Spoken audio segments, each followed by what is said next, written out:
India में digitalisation आने के बाद यूपीआई ने पूरी डिजिटल इकोनॉमी को लीड किया है। आज की डेट में 75% अप्रॉक्स जो डिजिटल ट्रांजैक्शन होती हैं वो यूपीआई के थ्रू होती हैं। और यूपीआई का जो मेन ऑब्जेक्टिव था वो था मार्केट से कैश को ख़त्म करना और कैश इकोनॉमी को बंद करना। लेकिन देखा यह गया है कि कैश जो है वो अपने ऑल टाइम हाई पर पहुंच चुका है, कैश ट्रांजैक्शन। इसके क्या क्या कारण हैं वही मैं आपको समझाने जा रहा हूं आज के सेशन में। हे गाइस, मैं हूं Vivek from Fintech Pro. Without any further do start करते हैं आज के सेशन को। तो लास्ट ईयर के मुकाबले इस साल कैश ट्रांजैक्शन के अंदर 11% की ग्रोथ देखने के लिए मिली है। तो जो ऑब्जेक्टिव था डिजिटल पेमेंट का और यूपीआई का, कहीं ना कहीं वो विफल होता नजर आ रहा है, क्योंकि कैश इकोनॉमी और कैश ट्रांजैक्शन भी साथ के साथ ग्रो होती नजर आ रही है। यहाँ पर अगर एसबीआई रिपोर्ट की बात करें तो 40 लाख करोड़ का कैश जनवरी 2026 में सर्कुलेशन में आया, जो कि ऑल टाइम हाई है कैश सर्कुलेशन इंडिया में। और 11% की ग्रोथ इसमें देखी गई पिछले साल के कंपैरिजन में।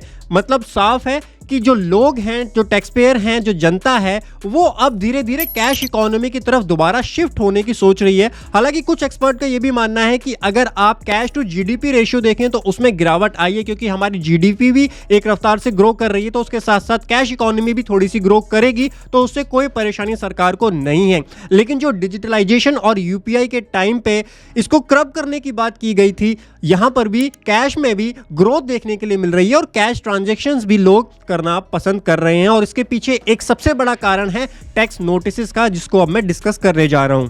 पिछले कुछ दिनों में देखा गया डेटा ड्रिवन सिक्योरिटी की हेल्प से जीएसटी डिपार्टमेंट और income tax department tax payer को नोटिस भेज रहे हैं। छोटे छोटे ट्रेडर्स को, छोटे छोटे रिटेलर्स को, व्यापारियों को यूपीआई ट्रांजैक्शन के बेसिस पर नोटिस भेजा जाता है कि आपने अपना जीएसटी रजिस्ट्रेशन नहीं करवाया, आपने जीएसटी की पेमेंट नहीं की, और उनके ऊपर heavy notice and penalty tax levy कर दिया जाता है। इसी तरीके से इनकम टैक्स के अंदर भी कैश डिपॉजिट और कैश विड्रॉ की ट्रांजैक्शन के नोटिस जो हैं वो टैक्स पेयर को भेजे जा रहे हैं। इसको ध्यान रखते हुए अब छोटे व्यापारियों, छोटे टैक्स पेयरों ने डिजिटल ट्रांजैक्शन करना जो है वो अवॉइड कर दिया है, क्योंकि उससे यूपीआई को ट्रेस करना काफी इजी हो जाता है और कैश को ट्रेस करना इतना इजी नहीं होता। तो इंस्टेड ऑफ यूपीआई अब वो दोबारा से शिफ्ट हो रहे हैं। छोटे ट्रेडर, छोटे व्यापारी, रिटेलर्स और दुकानदार अब दोबारा से कैश इकोनॉमी की तरफ जा रहे हैं। और स्पेशली एटीएम विड्रॉल के अंदर सर्च देखने के लिए मिला है। कर्नाटका, वेस्ट बंगाल और केरला, ये कुछ ऐसे राज्य हैं जहां पर जीएसटी डिपार्टमेंट ने कार्रवाई करते हुए